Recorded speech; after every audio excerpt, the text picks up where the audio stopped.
Om Tavakatamritam Taptajivanam Kavipiriritam Kalmashapaham Shravanamangalam Shrimadatatam Bhuviviranantiye Purita Janaha. The nectar of your words, the praise of poets' ears, elixir to parched souls, delight to listening ears. Cleanser of all sins is great and glorious. They who spread it far and wide on earth are most generous. Om, peace, peace, peace.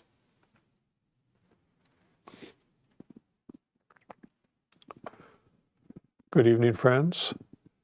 We are continuing with the Gospel of Sri Ramakrishna, and we are continuing from page 164, and we are near the bottom. Before I continue, I'm going to just, to make today's reading, to bring it into context, just going to mention a few things that we talked about last week. Because the last time we met, I discussed the difference between a person that committed suicide, that is, one who destroys their body to relieve themselves from physical and mental torment, and thereby foregoing the opportunity to use their body and mind to realize God, as opposed to one who apparently commits suicide, but they have realized God and have no further need of their body. And so what appears suicide to us, from their point of view, they have disposed of their body. It's no longer provides any use to them. So Swami Ramakrishna is continuing now with a few stories and some analogies to further, so we can have a better understanding of what he's talking about. So he says, it is said that there are 4 classes of human beings: the bound, those aspiring after liberation, the liberated, and the ever-perfect. The world is like a fishing net. Men are the fish, and God, whose Maya has created this world, is the fisherman. When the fish are entangled in the net, some of them try to tear through the meshes in order to get their liberation. They are like the men striving after liberation. But by no means all of them escape. Only a few jump out of the net with a loud splash, and then people say, "Ah, there goes a big one." In like manner, 3 or 4 men attain liberation. Again, some fish are so careful by nature that they are never caught in the net. Some beings of the perfect, ever-perfect class, like Narada, are never entangled in the meshes of worldliness.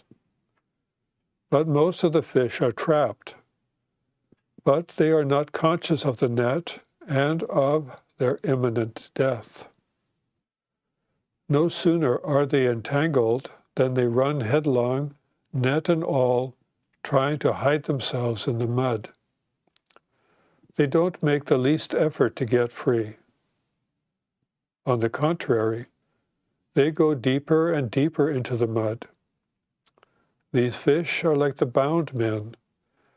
They are still inside the net, but they think they are quite safe there. A bound creature is immersed in worldliness, in woman and gold. And here Swami Ramakrishna is actually using a rural saying, which translates literally like this, but it actually means lust and greed. So a bound creature is immersed in lust and greed, having gone deep into the mire of degradation. But still he believes he is quite happy and secure. The liberated and the seekers after liberation look on the world as a deep well. they do not enjoy it. Therefore, after the attainment of knowledge, the realization of God, some give up their bodies. But such a thing is rare indeed. So most of us are like the bound creatures, bound humanity. We go through our lives and we think everything is great and everything's happening, everything's well. And we also have our joys and our sufferings. At one time, our joys might exceed our sufferings and miseries. At other times, they don't. But sometimes in that extreme worldly state where we have no higher aspirations, all the stresses and all the troubles of the world just seem to just lay on our shoulders, and we cannot bear it any longer. And we feel that, well, perhaps if I get rid of the body and the mind, I will be free of this suffering. And last time we mentioned that Swami Ramakrishna said that one's suffering does not end at one's death if one dies and that with that in mind, because the thoughts that we have in our mind as we die are the most dominant thoughts, and we only continue from where we left off. So Swami Krishna has tried to tell us that no, it's better to go through that suffering and develop our willpower, develop our character, and pray to God, take refuge in God, and thereby get some kind of release from our stresses and turmoils, and realize, no, God is the controller of the universe. Things don't always go our way, but we try to make things go our way no matter what happens, and we suffer as a result of it, because we are going counter to what God thinks is best for us. So those are the bound. They are the ones that are here. Swami Krishna talks about them as being, they're in the net, they feel they're quite safe, and they burrow into mud and they think everything's fine. But once the fishermen lift up the net, then they realize, no, things are not so fine. And then there are those that are the ever free. Perhaps they have seen what happens to other fish that when they notice a net in the area, so they avoid the area and never get caught in a net. And then there are those that realize they're in the net, but they make effort to get out of the net. And if they can chew through the net, then they do their best. Otherwise, they might jump out of a hole or an opening. Or perhaps the net is not fully, maybe it has some imperfections, and there are some holes that they can get through. But they make frantic effort to get out. And a few of them make it. Those are like those people that have given up the body because they no longer need it. That means they have become free. So it's just an analogy. You can't take every aspect of it literally, but it's just to explain this one point, that there are people that make effort and realize God, and then they become free. They are not bound by the limitations of the body any longer. So Swami Krishna continues. He says, the bound creatures entangled in worldliness will not come to their senses at all. They suffer so much misery and agony. They face so many dangers, and yet they will not wake up. The camel loves to eat thorny bushes. The more it eats the thorns, the more the blood gushes from its mouth. Still it must eat thorny plants and will never give them up. A man of worldly nature suffers so much sorrow and affliction, but he forgets it all in a few days and begins his new life over again. Suppose a man has lost his wife, or she has turned unfaithful. Lo, he marries again. So we go through misery after misery, and we forget what we experienced, perhaps moments or days before, or we go through trauma that we might have experienced, but we still think, oh, this is just part of life. What's the big deal? Just go on with my career, with my goals, my aspirations. And then another misery thing happens. Maybe there's we don't get that inheritance that we felt that we're going to get. So now all of a sudden we feel that sense of potential independence is no longer there. So now we feel, oh, now I must take on a job and become a slave to other masters and so forth, and I'm no longer, I lose some freedom. So that might cause misery to one person. For another person, it might be they lose a job, or they get into a car accident and perhaps they become quadriplegic or something like that. So one misery after the other. But some people just think, oh, that's part of life.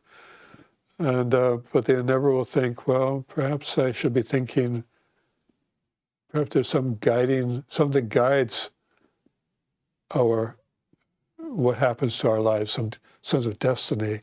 Then they might think about, well, maybe there is a God. So then they start perhaps making a more serious search. But in the process, sometimes just thinking that, oh, there's some higher power that gives us a certain amount of relief. Oh, well, things don't just happen by accident. Perhaps there is somebody that controls what happens in the universe. And then we realize, no, perhaps there are things I need to learn along the way, gain some wisdom, so you can tolerate all the different things that happen throughout life. So, but then some don't wake up and they just keep on repeating the same mistake over and over again. They might have chosen a wife. She may not have been the proper wife for that person, but he may find that, well, he's each successive wife he marries will have, he's got his eye on a particular characteristics, and so he's stuck in that rut. That's the kind of wife he likes, but that keeps forgetting, well, this is the kind of wife that might be high maintenance and cause him quite financial distress. So you might always be looking for someone that's beautiful rather than someone that's more homely or more attentive to, more family orientated and not cause so much misery, whatever the reason is. But men and women go through that. So either you learn from a previous action or you just keep on repeating one thing after the other. How many times I've seen or read about movie stars that have had to pay alimony to multiple wives. Well, they can't afford not to work. So they will feel like they are slaves to employment, to their bosses, but they are slaves to themselves, actually. If they can realize that, then maybe they can start correcting some of that behavior and go through less suffering. So now he gives another example. Or take the instance of a mother. Her son dies and she suffers bitter grief. But after a few days, she forgets all about it. The mother, so overwhelmed with sorrow a few days before, now attends to her toilet and puts on her jewelry. So, or a father becomes bankrupt through the marriage of his daughters, yet he goes on having children year after year. People are ruined by litigation, yet they go to court all the same. There are men who cannot feed the children they have, who cannot clothe them or provide decent shelter for them, yet they have more children every year. Again, the worldly man is like a snake trying to swallow a mole. The snake can neither swallow the mole nor give it up. I don't know if any of you have ever seen a snake eating something bigger than it can digest, and it just sits there in the middle of its body or part of the way through, and both suffer. The snake suffers, and the poor animal inside is suffering.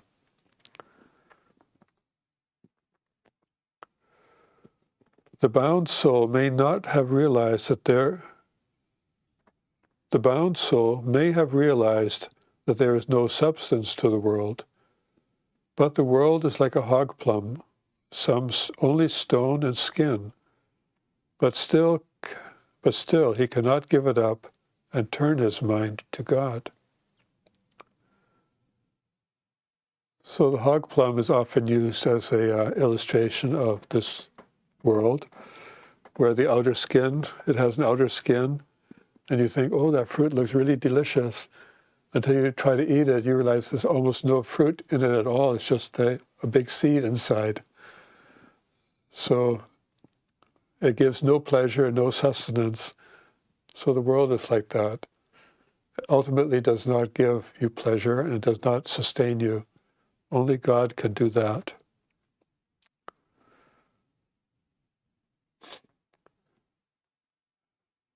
And he continues, I once met a relative of Keshab Sen, 50 years old. He was playing cards, as if the time had not yet come for him to think of God.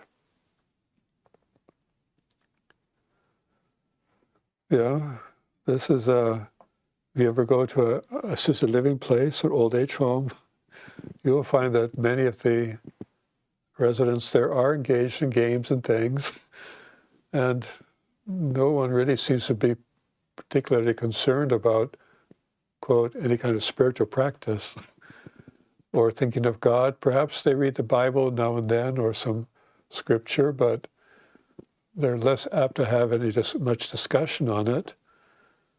From what I've seen so far, most people don't really have a religious inclination.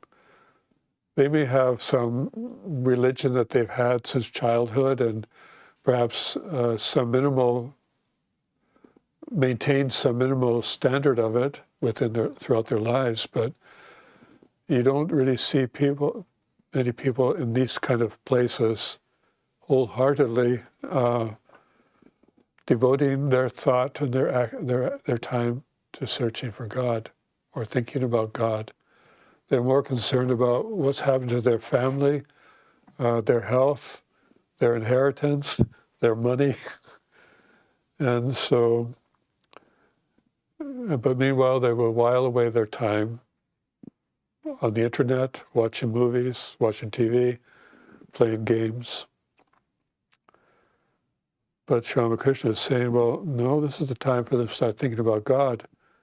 In fact, it may even be too late, because he always says that one should be practicing spiritual disciplines when they have the strength of youth. So, and when they're older, their minds are much more feeble and less able to concentrate on higher thoughts. So, and even to put forth effort into spiritual practice. It's just like a younger person can put much more effort into maintaining physical fitness, and they can also put in more effort toward their spiritual practices. But very few older people in the 70s and 80s can actually run a marathon. That's a very rare number, very, very rare few. And I would say if they're capable of that, then they are actually capable of putting more effort into spiritual practice. Because they have actually, to maintain that kind of fitness, they've had to overcome many obstacles. And they've developed a sense of consistency.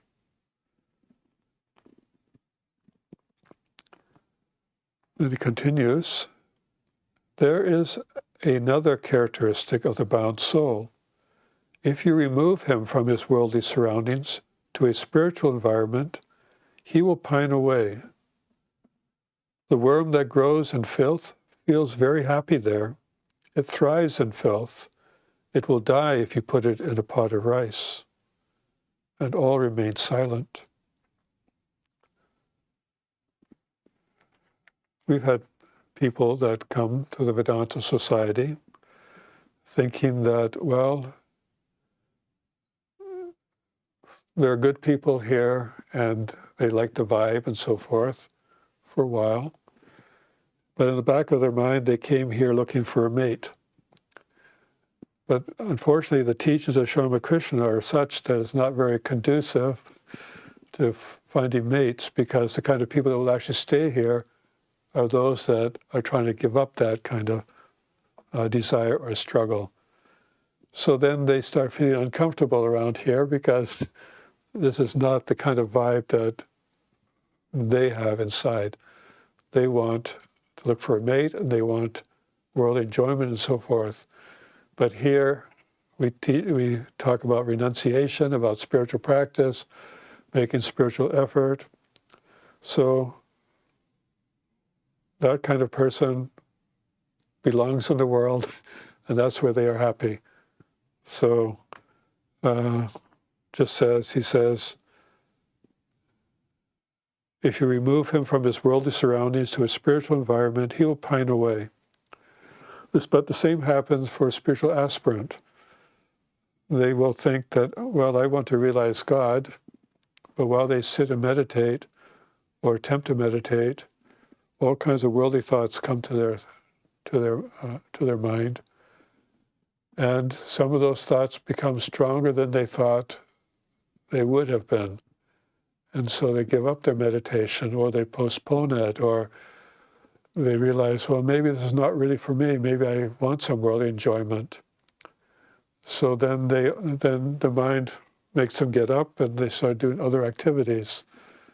So, but yet, if you persist, then you'll realize that no, the mind can be calmed down, and you can find comfort in the spiritual practices and get some joy out of it, to the point where the joys of the world or other endeavors seem more insipid to you.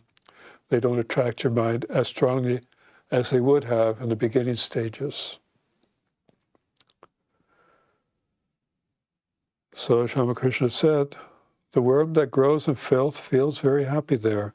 It thrives in the filth. Yeah, there are people that will thrive in the world, but they won't thrive here. They won't thrive in different environments, in other environments. And all remain silent. Now, Swami Nikhilananda was talking to 3 or 4 devotees that showed up during the weekday, and one of them was Vijay. So he's asking now, what must the bound soul's condition of mind be in order to achieve liberation?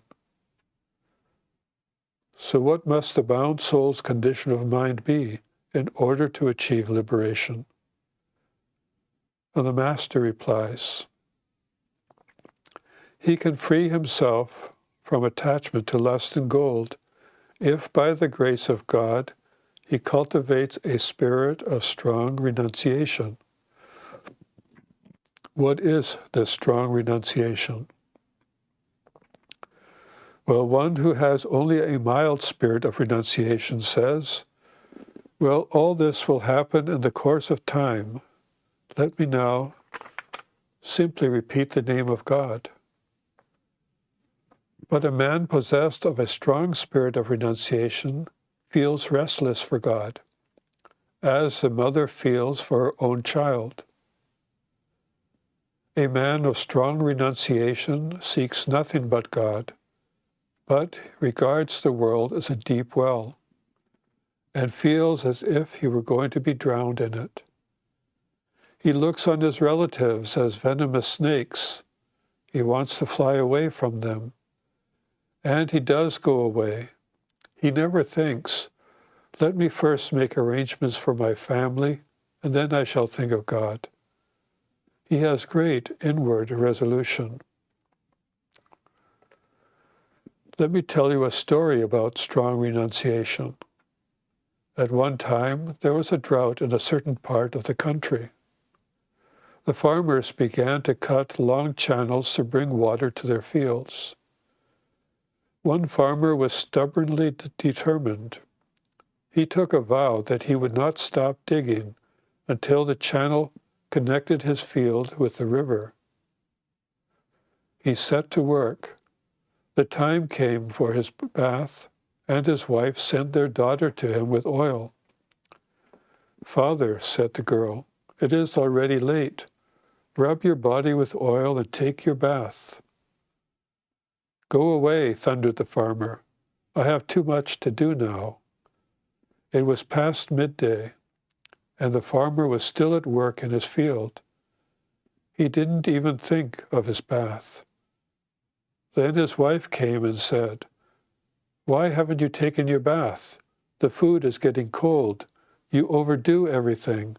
You can finish the rest tomorrow, or even today after dinner." The farmer scolded her furiously and ran at her, spade in hand, crying, "What? Have you no sense? There's no rain. The crops are dying. What will the children eat? You'll all starve to death.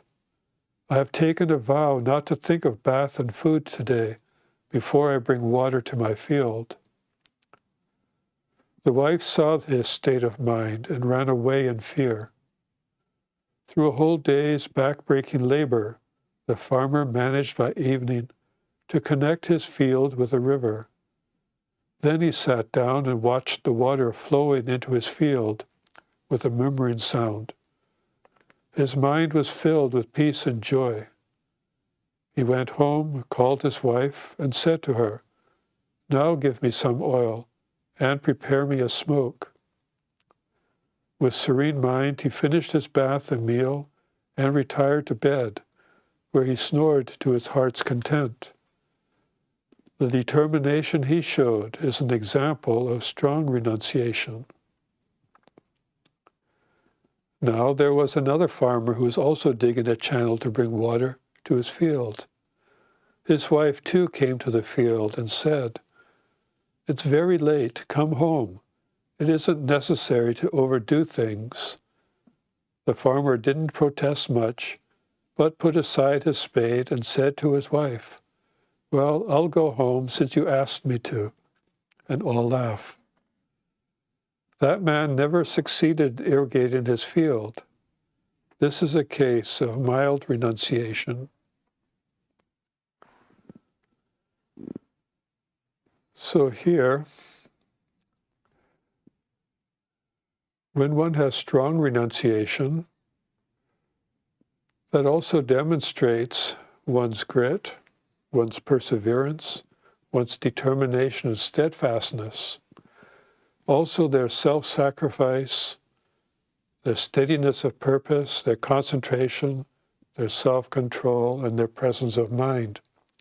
All of these are requirements to be able to be successful in one's spiritual practice. Because one will have to fight with one's own mind the same way that this farmer is scolding his daughter and his wife.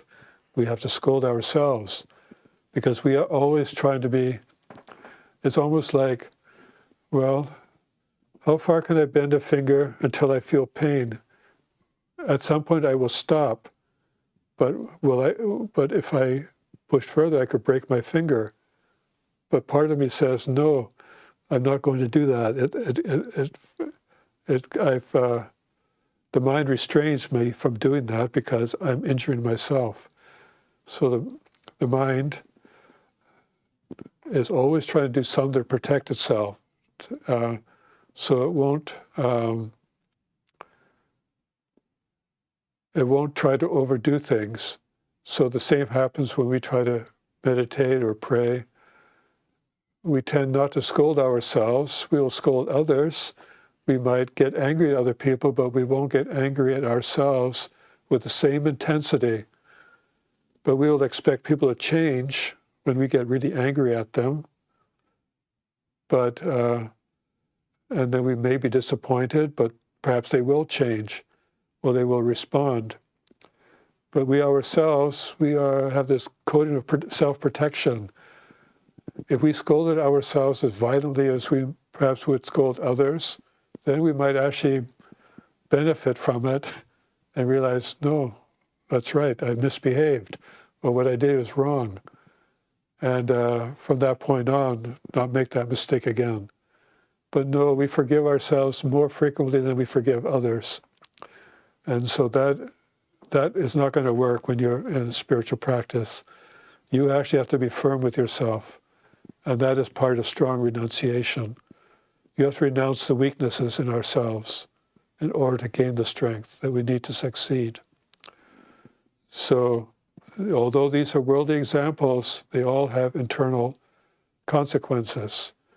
If we are lax and lazy in our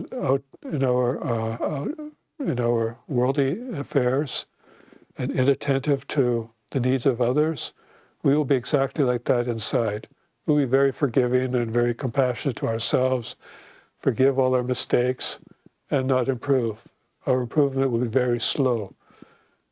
But if we are very firm in our determination, if we were as strict as we are with others, with ourselves, we would be successful much sooner.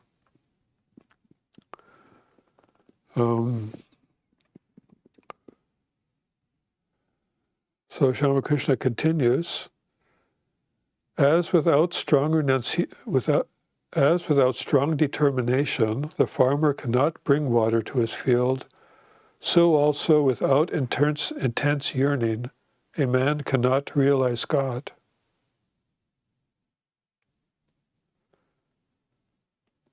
Then to Vijay, why don't you come here now as frequently as before?